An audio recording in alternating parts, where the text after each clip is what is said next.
derive the equation for a hyperbola centered at the origin.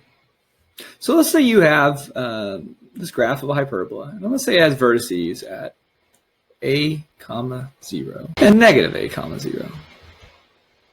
Okay. And we'll say it has foci because remember the definition of a hyperbola is the set of all points on a plane such that the absolute value of their difference of their distances is equidistant. So I'm going to give it two foci, again, centered around the origin. So we'll put this at C0. This is negative C0. Okay. Let's find that distance. Let's say I have some point. Let's just name this point x comma y. All right. Well, I can find the distance from C0 to x comma y. It's d1. And I can find the distance from negative C0 to x comma y. That's d2. Okay. And we know that d1 equals, using the distance formula, x minus c, quantity squared, plus y minus 0, the quantity squared. And we know that d2 is equal to x plus c, because this distance is c, this distance is x plus c, the quantity squared, and again, plus y squared. Okay, well, let's think about what the differences of those distances must equal. Let's look at the point A0. The distance from C0 to A0 is just the absolute value of c minus a, or more simply, this distance, d3, equals c minus a. And then this distance, from negative c0 to a0,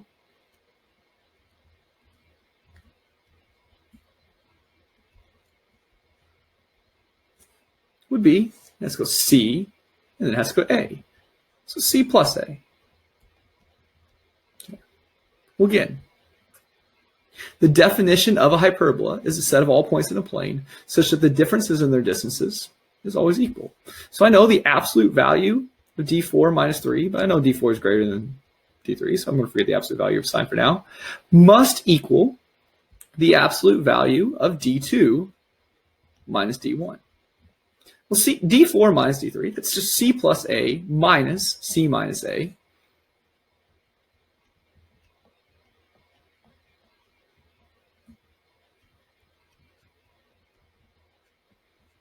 And if I factor it out, it's c plus a minus c plus a, which will just leave me with 2a. So d2 minus d1 will always equal 2a. So I can write x plus c, the quantity squared, plus y squared, minus x minus c, quantity squared plus y squared, equals 2a. Okay. Now I'm actually going to isolate the x plus c squared plus y squared. If I do that, x plus c, the quantity squared plus y squared, equals 2a plus x minus c, the quantity squared plus y squared. Now I will square both sides. Squared, squared. So I'm going to need a little more room. So this is relatively easy to square. It's a square root squared. So it's going to be x plus c, the quantity squared, plus y squared.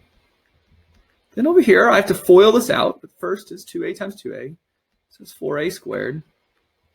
The outside would be 2a times the root of this. The inside would be 2a times the root of that. So it would be 4a times x minus c squared plus y squared. And then last would just be square root of this squared. So x minus c squared plus y squared. Okay.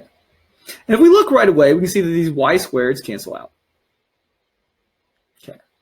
And then we have to FOIL this out. x squared plus 2xc plus c squared equals 4a squared plus 4a root x minus c squared plus y squared plus x squared minus 2xc plus c squared.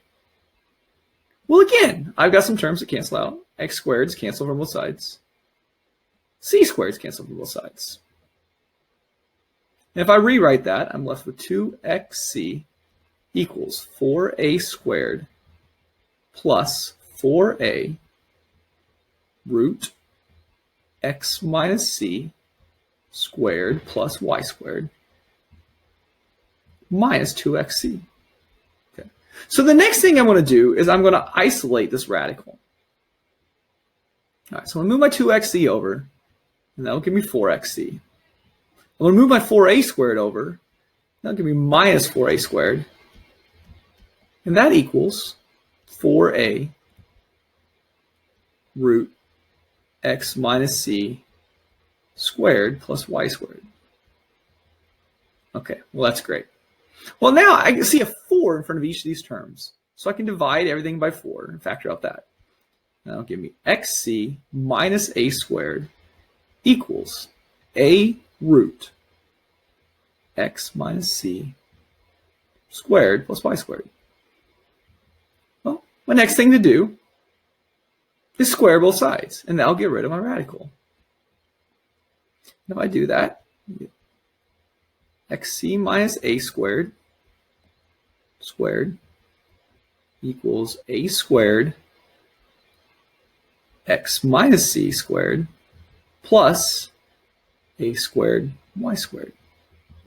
Okay, I have to FOIL this. Well, now let's clean this up a little bit. So first thing I have to do is FOIL this out. So I get x squared c squared. That's the first term. xc times a negative a squared would be negative a squared xc, but there's actually two of them.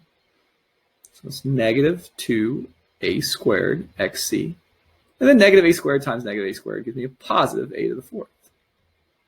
So do the same thing here. FOIL this out, multiply by a squared. So the first term would be a squared x squared. The second term would be negative 2a squared xc. I'd have plus a squared c squared plus a squared y squared. Well, again, if we look, we see some terms that cancel out. I have a negative 2a squared xc here. I have a negative 2a squared xc here. And now that would leave me with x squared c squared plus a to the fourth equals a squared x squared plus a squared c squared plus a squared y squared. All right. Well, let's group my x's. So I can bring this a squared x squared over. That'll leave me with x squared times c squared minus a squared. Okay, let's bring my y's over. That won't be a positive, that'll be negative. So minus a squared y squared.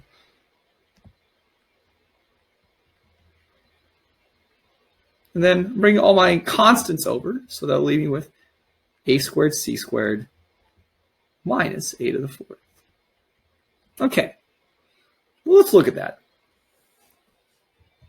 I want to say that c squared minus a squared equals b squared. Because I like that a squared plus b squared would then equal c squared. Okay, so whenever I have a c squared minus a squared, I'm going to replace it with a b squared. And so to make use of our space, let's start over here. X squared times c squared minus a squared, which would become b squared, minus a squared times y squared equals, and a squared times c squared minus a to the fourth can be factored out as a squared times c squared minus a squared. Or in other words, a squared b squared. All right, we're getting close. Now, we just divide everything by a squared b squared. So x squared b squared divided by a squared b squared would be x squared over a squared. A squared y squared divided by a squared b squared would be y squared over b squared. And a squared b squared divided by a squared b squared would be 1. That is how you derive the formula for a hyperbola. Notice that this hyperbola is horizontally oriented and it's centered at the origin. A squared represents the distance from the center to the vertex squared. C represents the distance from the center to the focus. And b squared is the difference of those two numbers. Thank you.